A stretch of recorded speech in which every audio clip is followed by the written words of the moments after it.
A woman showed up at your farm one night, not knowing she was a millionaire on the run.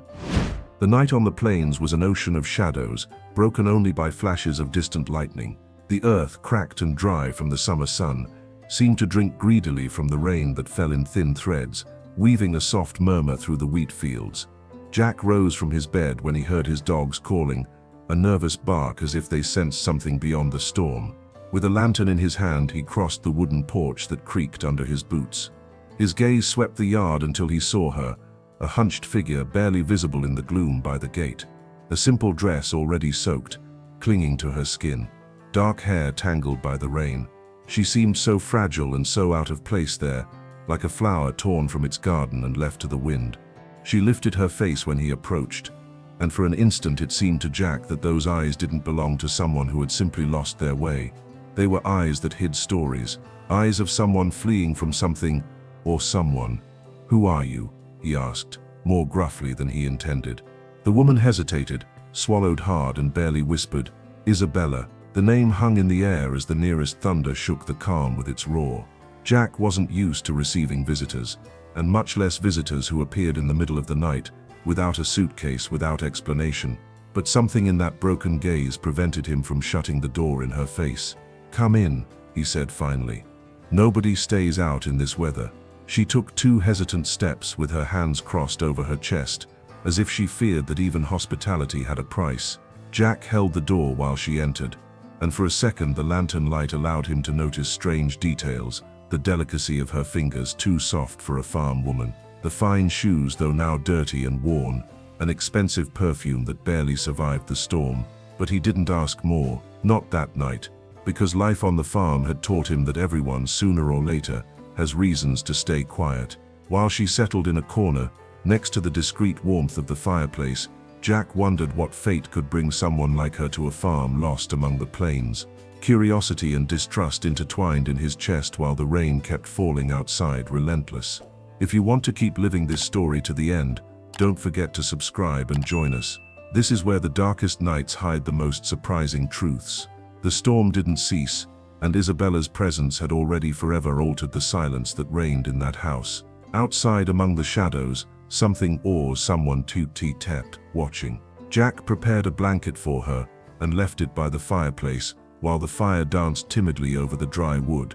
The entire house smelled of wet earth, smoke, and a sweet perfume that didn't belong to that place. He returned to his usual chair and sat in silence, watching her from the corner of his eye, while she, with her knees together and her gaze fixed on the flames, tried to rub her hands to recover warmth. He didn't speak much, nor did she. In the countryside, words weren't always necessary. Jack had learned to read intentions in gestures, in the way someone looked at the ground or avoided looking him in the eyes. Isabella barely lifted her gaze when he moved, as if the simple sound of his boots on the boards put her on alert, but it was impossible to ignore her presence. Every time he saw her move, he noticed a care, a delicacy that didn't match the roughness of the farm. He didn't know where she came from, but he sensed she hadn't arrived there by accident. The rain lessened as dawn approached.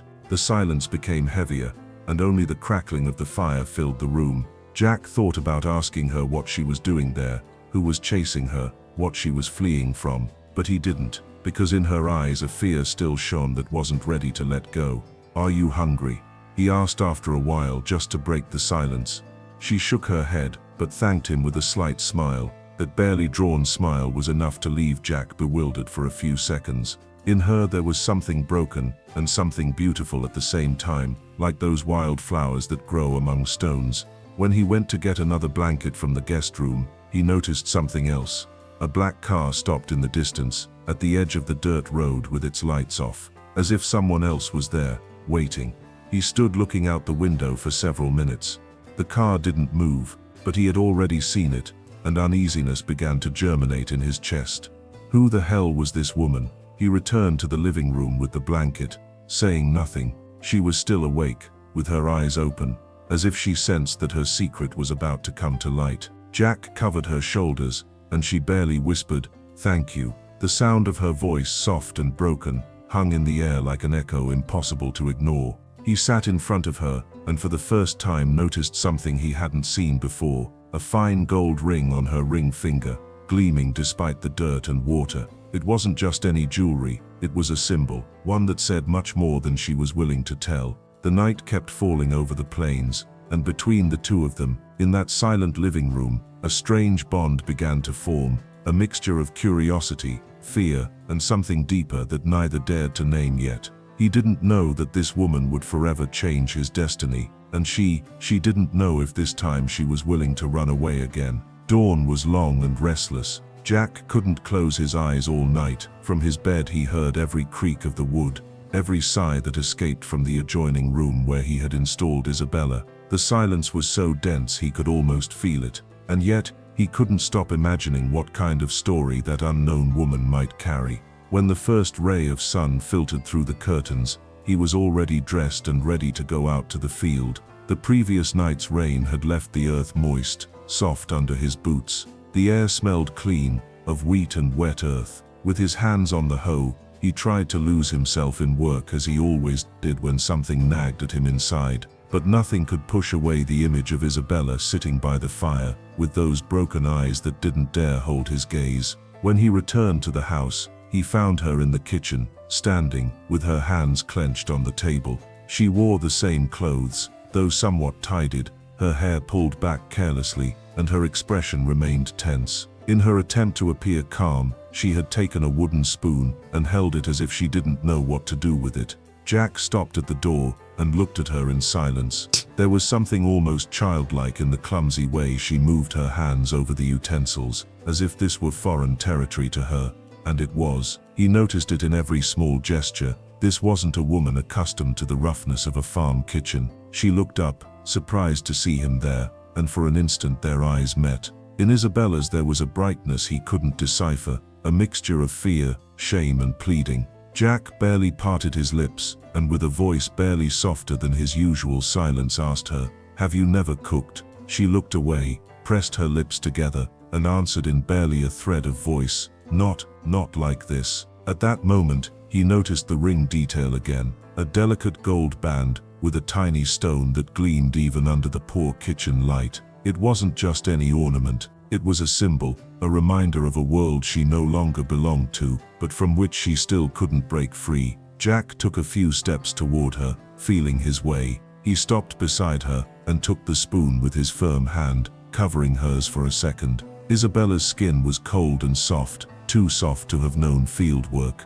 She pulled her hand away immediately, as if she feared feeling something more than the warmth of contact. He looked at her with a slight crooked smile, the kind of smile that doesn't need words to ask questions. She swallowed nervously. He thought at that moment that this woman wasn't there by accident. Maybe she had arrived at his door following an impulse stronger than herself, and although he wouldn't admit it to himself yet, that same impulse was beginning to grow inside him too.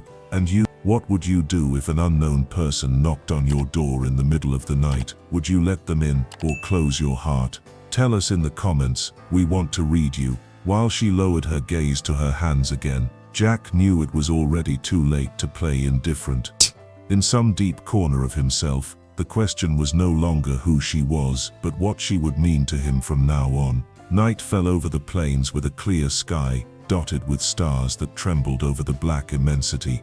The calm, however, hadn't returned to the house. Not completely. Isabella sat down to dinner across from Jack, but barely tasted a bite. She moved her fork without conviction, as if she didn't remember how to hold it. Jack ate in silence, watching her from the corner of his eye. He noticed how her back remained rigid, how her eyes traveled from the window to the door every time some creak was heard outside. When she finished, he lit the fireplace and let the flames illuminate the room with soft warmth. He prepared hot tea for her and placed it on the table without saying a word. Isabella took it between her hands, thanking him with a barely visible gesture, as if she feared that even that small kindness had a hidden price. Jack settled into his armchair, resting his elbows on his knees, studying her silhouette against the light. There was something broken in the way she sat, clinging to the cup as if it were the only solid thing she had left. Suddenly he noticed how her shoulders began to tremble. Very slightly at first, it was a tremor different from cold, a deep shudder, born from within. He watched her for a while before getting up. He approached with slow steps, trying not to frighten her. "Nightmares," he murmured, almost tenderly. She raised her face and in her gaze shone tears that refused to fall. Her silence was enough to answer. Jack sat on the floor, in front of her, letting the fire's warmth envelop them both. He extended his hand cautiously, and when his fingers touched her forearm, Isabella let out a stifled sigh. Her skin was cold, too cold for a night like that. At first she tried to pull away, but something in her expression crumbled, and little by little she allowed him to take her hand. Jack then felt a stab in his chest. That fragility of hers awakened in him an unknown strength, an urgent need to protect her.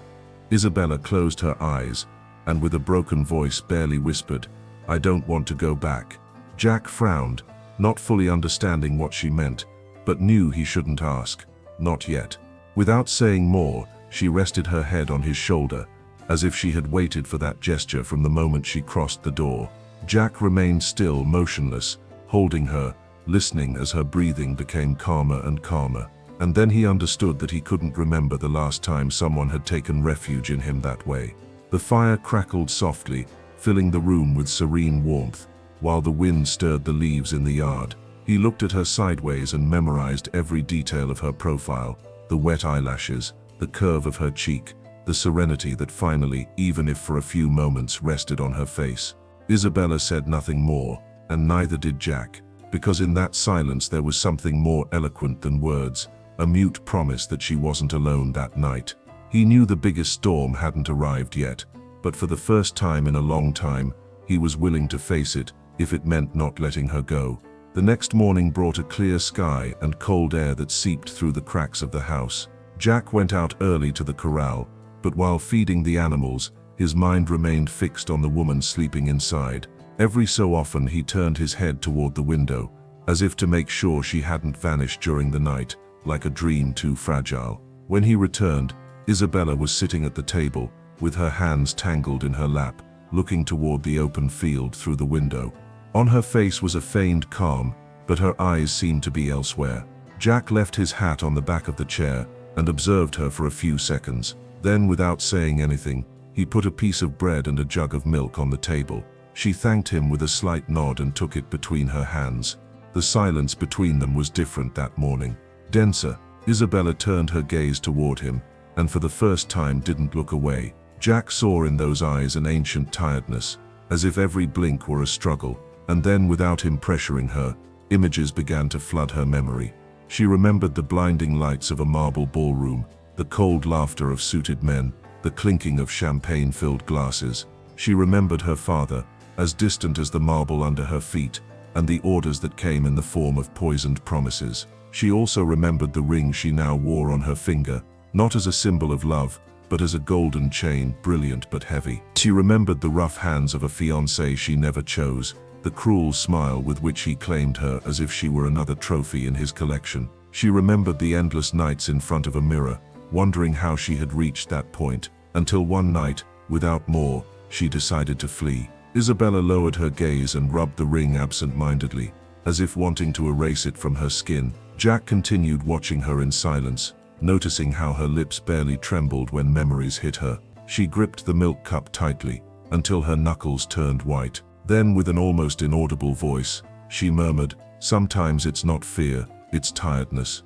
Jack didn't respond. It wasn't necessary, because he understood what she didn't dare to say completely. He thought about everything he saw in those eyes, not only fear, not only sadness, but also a small, tiny flash of someone who hadn't completely lost hope. And at that moment, while she turned her face toward the window and a gust of wind stirred the curtains, Jack understood that it didn't matter where she came from or how complicated her ghosts were. He could no longer, nor wanted to ignore the truth that woman had touched him in a deep place he thought was asleep. What neither of them knew yet was that those ghosts were getting closer and closer. The sun was already high when Jack went out to walk the property boundaries. From the top of a small hill he could see the dirt road that led to the highway, and there, stopped in the distance, was the same black car he had seen the first night. It didn't move, it seemed to wait. Jack stood still, with his hands resting on the fence, watching with narrowed eyes.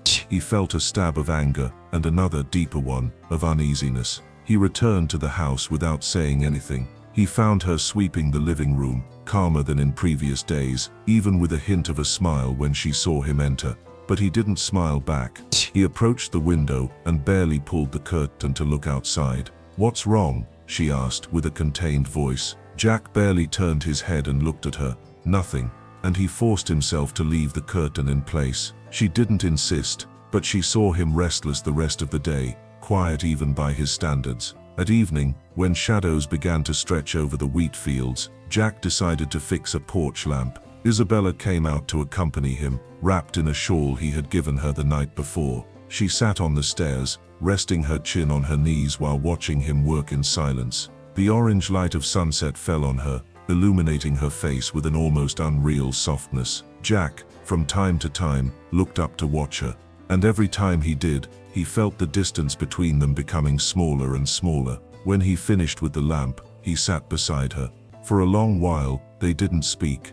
The sky slowly filled with stars, and the crickets began to sing among the grasses. Isabella turned her face toward him. In her eyes there was still fear, but also something new, something that was just beginning to bloom. "Thank you," she murmured, with a thread of voice, "for not asking too much." Jack looked at her for a long time. Then, with a grave but serene tone, he replied, "When one is ready to talk, they talk." She lowered her gaze and barely smiled. That gesture, so slight, was enough for Jack to feel a strange warmth run through his chest. Without thinking too much, he stretched out his hand and covered hers. This time, she didn't pull away, and so they remained. Two souls so different, united by a silence that somehow spoke for them. In the distance, the lights of the black car remained on, waiting, and Jack knew it. He knew that moment of calm was just a truce.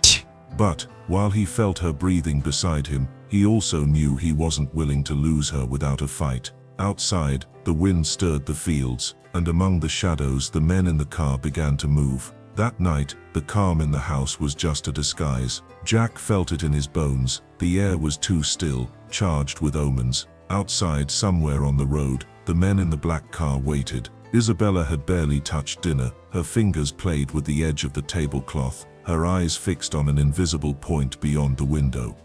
Jack, leaning against the wall, watched her patiently, but also with a growing knot in his chest. He knew the answers were about to come out. When she finally dared to look at him, her eyes already shone with contained tears. "I can't keep pretending," she whispered, breaking the silence. Jack said nothing. He just approached and sat in front of her, resting his elbows on the table. He waited. Isabella swallowed and slowly removed the ring from her finger. She left it on the wood, as if it weighed tons. "My full name is Isabella Whitmore." The name resonated in the small kitchen like a gunshot. Jack frowned. He knew he had heard it before. The news, the newspapers, the heiress of the Whitmore empire, one of the richest families in the country. She looked away, unable to bear his surprise. "They were going to marry me to a man I didn't love. A cruel, calculating man." Her voice trembled. "For my father it was a perfect business deal. For me, a sentence." Jack clenched his fists on the table, feeling a mixture of rage and compassion grow in his chest. "So I left," she continued. "One night, I took a car, some things, and left. I thought I could escape, but you never escape from people like them." Tears were already rolling down her cheeks when she looked at him again. "And here I am, taking up your house, your peace, and putting at risk everything you've worked for." Jack listened without looking away. There was something in that confession that didn't only reveal her pain, but also her courage. She had fled alone, with no one to trust, until now. He got up slowly and walked to the window. He pulled the curtain and looked toward the road. The black car was still there, closer now. His heart beat hard. He knew what its presence meant. The calm had ended. He turned back to her. He saw her so small, so broken, but so determined at the same time. And then he understood he had to make a decision. He could open the door and let her go, protect his own tranquility, or stay and face whatever came alongside her. Isabella, with a barely audible voice, let out one last question. "Are you going to throw me out?" Jack leaned over the table, looked her in the eyes, and after an instant of heavy silence responded firmly, "No." She looked at him as if that simple word were the first time someone had truly chosen her. At that instant, the sound of a car approaching on the road thundered in the silence of the house. The past was about to cross the door, and Jack had already decided which side he was going to be on. The roar of the engine broke the night's quiet. Jack heard it approaching while dust from the road began to rise, illuminated by headlights that cut through the darkness. He stood up with his jaw clenched and his gaze fixed on the window. Isabella remained seated, rigid, with her hands trembling on her knees. There was nothing more to say. Both knew that inevitable moment had arrived. The black car stopped in front of the porch. Two men got out first, impeccable suits, icy gazes, hands hidden in their jacket pockets. A third remained in the back seat, waiting, the figure Isabella feared most. Jack moved toward the door, stopping for a second to look at her over his shoulder. She was still there, motionless, with pressed lips. Her eyes, however, didn't ask for permission or indulgence, only help. He breathed deeply, opened the door, and went out. The night air was heavy, charged with tension and suspended dust. The men looked at him with a mixture of contempt and condescension. The one who seemed in command stepped forward. "This isn't your business, farmer. We've come to get what's ours." Jack narrowed his eyes without moving from where he stood. "There's nothing of yours here," he replied, his voice firm as the earth under his boots. One of the men laughed, a hollow and cruel laugh. "Don't make this harder, friend. You know you can't win." Jack didn't respond. He advanced one more step, placing his body between them and the house door. Inside him, something burned strongly. It wasn't just courage, it was that strange feeling of having something, someone for whom it was worth staying and fighting. The man from the back seat finally got out. Isabella recognized him instantly, her fiancé. He wore a dark gray suit, with a signet ring shining on his right hand. His smile was poisonous, confident, like someone accustomed to always getting his way. "Isabella," he called, with a voice that chilled the blood. "Enough games. Come now, and let's end this." From inside the house, she slowly stood up and looked at him through the door frame. Her hands closed into fists. But before she could say or do anything, Jack spoke. "She's not going anywhere with you." The man in the suit looked at him, incredulous at first, and then smiled with infinite contempt. "Who are you to decide that?" he spat, taking a step toward him. Jack straightened up, defiant. "I'm the one willing to do what you never would. Respect her." A heavy silence extended in the yard. The men exchanged glances, already evaluating how far they were willing to go. Isabella, from the threshold, felt a knot in her throat. For the first time in years, someone was defending her, not out of interest, but out of conviction. One of the bodyguards stepped forward, with a threatening gesture, but Jack didn't retreat.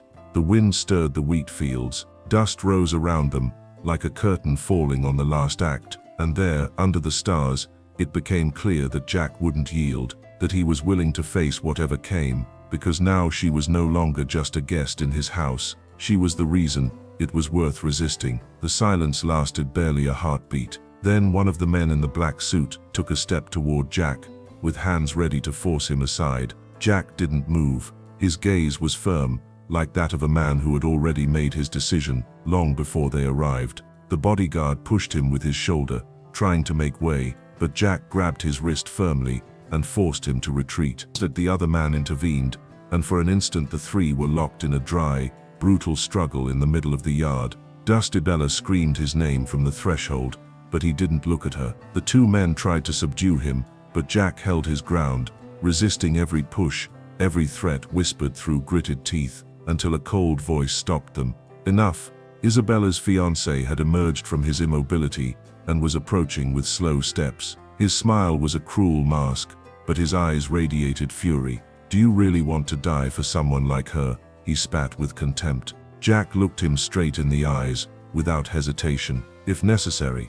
The words hung in the air. Isabella felt it like a blow to the chest. That declaration, simple and brutal, was something no one had ever said for her. For the first time in her life, someone had chosen her, not out of interest, but out of conviction. Without thinking, she ran to the yard, interposing herself between Jack and her fiancé. Her cheeks burned, her hands trembled, but her eyes were full of a strength she didn't even know herself. "Enough," she shouted with a firm voice. "I'm not going back with you, never."